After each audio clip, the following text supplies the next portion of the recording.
helpful to offer insights on how to work with each love style. Whether your partner is prone to being a distant avoider or an anxious vacillator, know that working out your differences will only strengthen your relationship in the end. Here are 5 tips on how to work with your partner's love style. 1. The pleaser.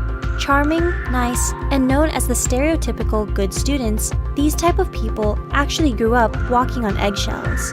Their parents were most likely either overly critical, overly protective, or both.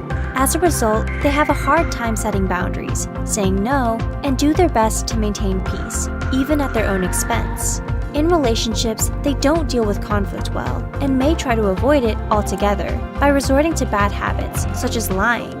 To resolve issues with the pleaser, show them that it's normal for things to get messy, but instead of getting mad at them, let them know that you want their honest input, not something sugar-coated. 2. The victim. Victims grew up in a violent, abusive environment. Consequently, they do not like to attract much attention to themselves and prefer to blend in the background. Often compliant and adaptable, it can be hard to tell whether a victim is suffering or not. Common problems they face are putting up with toxic behavior and choosing a partner who repeats the abusive behavior they've been accustomed to.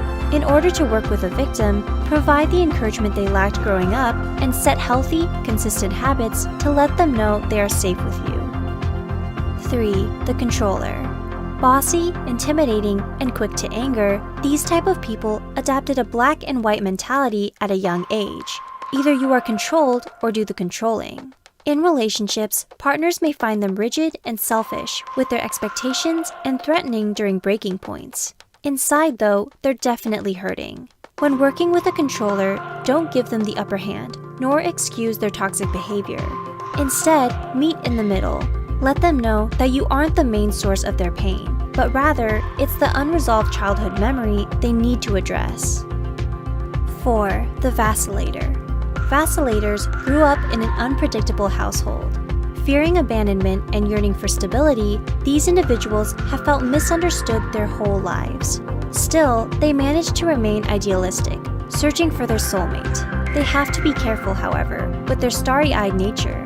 Prone to venting, anger, and guilt, vacillators will often be paralyzed by the problems they face. They may expect their partners to come up with solutions instead of standing on their own 2 feet.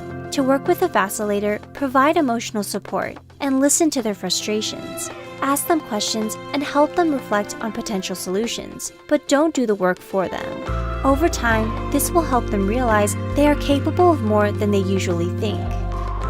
5. The avoider. Known to be self-sufficient, these types of people value their space and freedom above everything. Since they come from a background where little to no support was offered, they learn to mature fast and take care of themselves.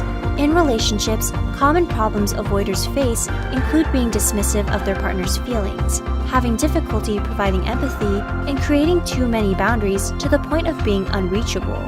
To work with an avoider, never try to force ideas onto them or throw temper tantrums. This will only cause them to retreat or shut down even more. Avoiders can get easily overwhelmed if you're being too emotional or defensive. Give them time to cool off and attempt to problem solve with them when the both of you are clear-minded. Is your love style compatible with your partner's? What are some challenges you're facing? Let us know in the comments section below. For more helpful content, please be sure to also subscribe to our channel. Thanks for watching!